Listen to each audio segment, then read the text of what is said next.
Greetings, Bashar. And a you good day. I'd like a mirror maze to go through, and I was thinking of that is what's going to show, like, how you're getting in to this reality. Like, is it showing Darryl's reflection in the prison thing behind him? What are you asking? Okay. So there's a mirror maze, and there's a bee with a wing in half, and I was thinking, what is a bee? And I was going through it, and then I was thinking, a bee should be able to fly, and it started to fly. How can I use the mirror maze and to, like, choose probabilities and...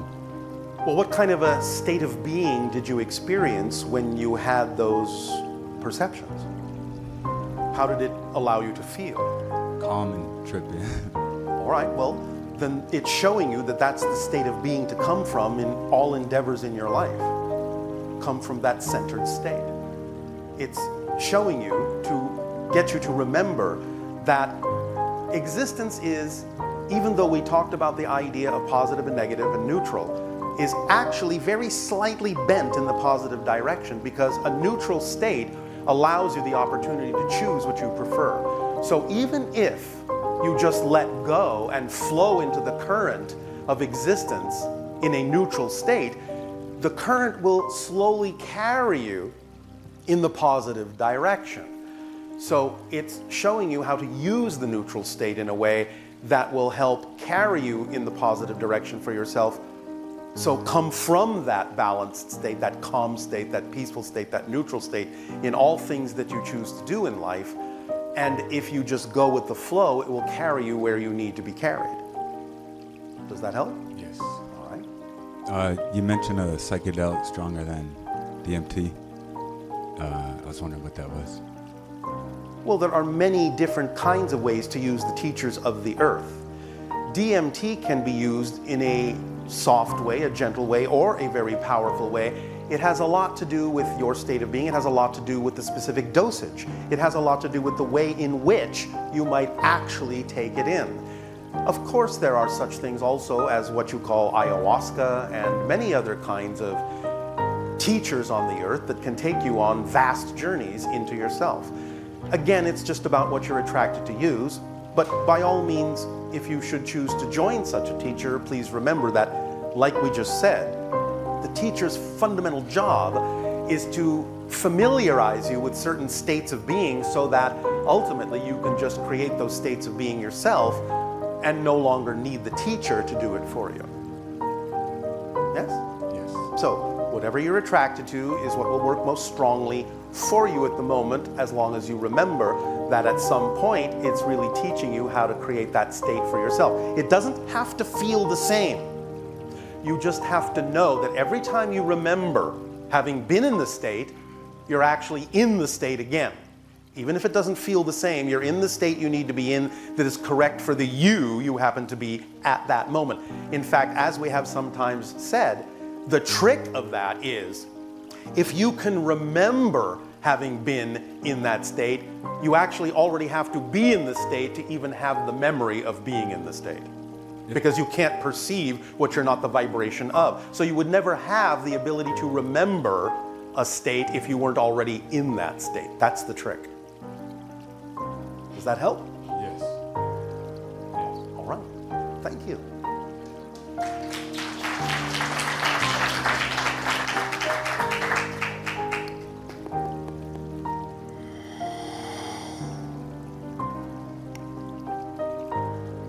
Hello, Bashar. And a you good day. I have one question for you. Yes? Why don't humans get heart cancer? Why don't humans get heart cancer? Yes, sir. Is the question that he asked. Because as we will discuss tomorrow evening of your time in the Triad Mind transmission, the heart is receiving a direct flow of energy from the higher mind in a certain frequency that does not permit such things to exist.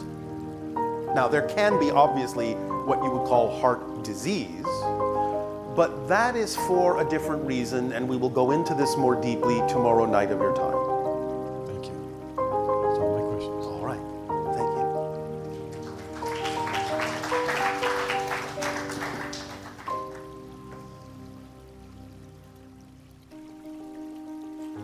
you. You could say, we will get to the heart of the matter. Good evening, Bashar. And to you, good day. I have 3 questions. The first one is, as a child, I saw this being in my grandmother's basement in the dark. And I didn't speak to it, didn't speak to me. But I was drawn down there, and I looked at it. And it was a being in a lotus position with a tremendous blue light around it, the kind of blue you see in the stove. Yes. Who was that and what was that? All of you have different kinds of guides. You understand this? Yes. You were given an opportunity to see one of your spirit guides. That was there for you, letting you know that that guide is always there for you. And the energy reflected in the blue light, again, is representative of a state of being, so that every time you remember that blue light, you're in the appropriate state of being that represents your best ability to move through life in a creative and joyful and constructive and positive way. So it's acting like a beacon, like a lantern, in a sense, by remembering that light. Yes? Yes. It attempted to imprint that in your mind so you would always have a reference for that energy, for that state of being. And so, what else? Several years later, I was in the desert with a guide or a teacher.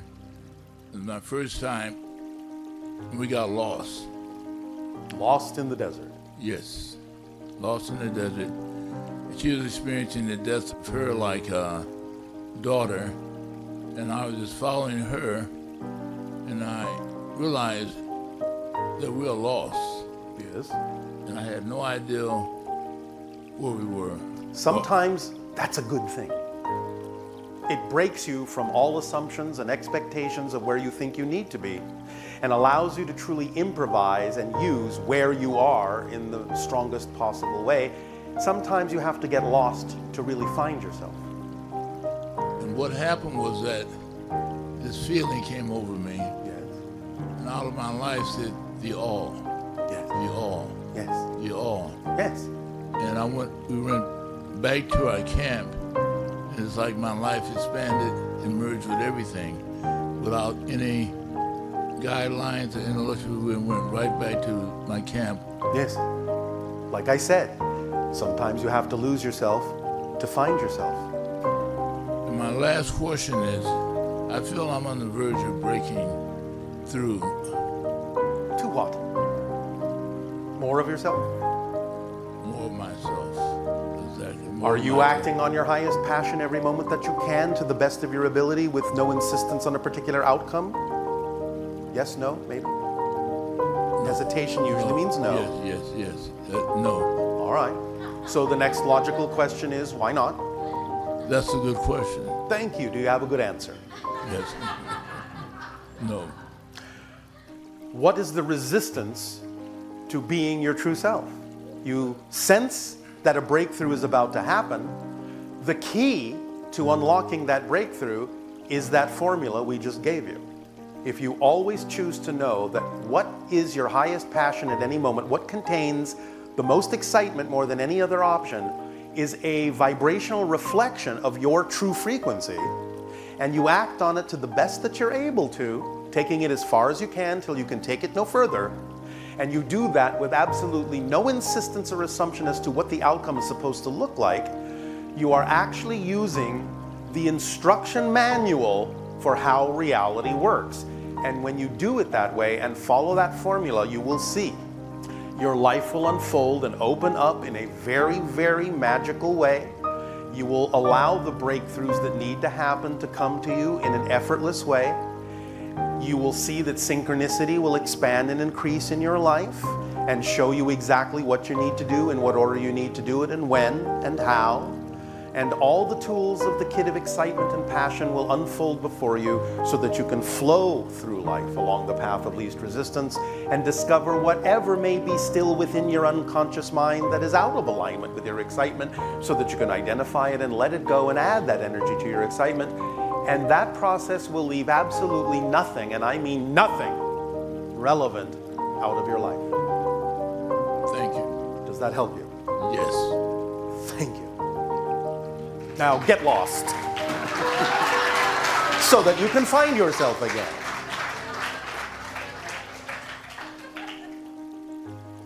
Hello, Bashar. And a you good day. Awesome, awesome. Before you continue, Sir. the epilogue to the last conversation is to remember that this is the reason you created the experience of physical reality, so that you could forget who you are, so that in forgetting who you are, becoming lost, you can remember who you are from a new point of view. You can discover something about yourself you couldn't without forgetting who you are. Getting lost is what allows you to discover yourself again from a new perspective. You do it all the time. It's the nature of your physical experience. It's the nature of your physical process. Do continue. Thank you. Hey, Bashar, Speak up. thank you, sir. We've been taking pictures in the morning of the sun coming up, and we have been seeing planetary objects. Speak up. We have been seeing planetary objects by taking film in the morning, and I was wondering, what are we seeing? Can you describe what you're seeing more specifically? Well, they look like large colored orbs that move around the sun, and they can be obscured by clouds, so we know that they're not lens flare. Well, there are many, many, many different kinds of reasons for the existence of what you generally refer to on your planet as the orbs. The orbs can be a somewhat energetically physicalized representation of an extra-dimensional being or a spirit. An orb can be a temporary impression or intrusion from one reality to another that is poking into your reality and manifesting the energy in the form of an orb. It can be a probe from certain high-level technological civilizations that themselves actually are what you would call artificially intelligent. They can be different kinds of energetic phenomenon that exist in nature that you're unfamiliar with at this point. It can be many different things. You have to kind of take them on a case-by-case basis to understand which one you might be looking at any given moment. As planetary objects, because we're seeing more than at least 7, sometimes 12, different colors, different sizes. Well, different letters. colors simply represent the idea of different energy states. And different sizes can represent many different things. It can represent the level of energy that you're experiencing. It can sometimes actually be representative of a true size in physical dimensions as you understand it. It can also be somewhat misleading sometimes, because sometimes translations from one dimension to another may appear in your reality to be a size that actually has nothing at all to do with the size of that thing in its own reality. It's just the way it gets translated into yours, sort of like it gets distorted. Because we can't see with our naked eyes, but we definitely see it on the film. Could it be like Yes. reflection off like a glass dome? Is there a glass dome? Your films are sometimes very sensitive to frequencies that your eyes can't see yet. But as you expand your consciousness, more and more of you are beginning to be able to actually use your senses to see the orbs with your eyes. In actual fact, of course, you're seeing them with your brain, but you get the point. Of planetary size, because they're larger than the sun sometimes. A That lot of is an times. illusion. That's an illusion, okay. Yes. Okay. Well, on the dome question, that's it. But I want to say thank you for the imagination. I've actually changed my whole life. Well, thank you for changing your life. Yeah, just based on the imagination principle. Yes. It's all imagination. Well, it is, yes. And the neutral position actually allows you to be able to make the cake the way you want to. Imagine that. I know. It's awesome. Yes, it is. Thank you very much, Bashar. That's it for me. Thank you. Next time.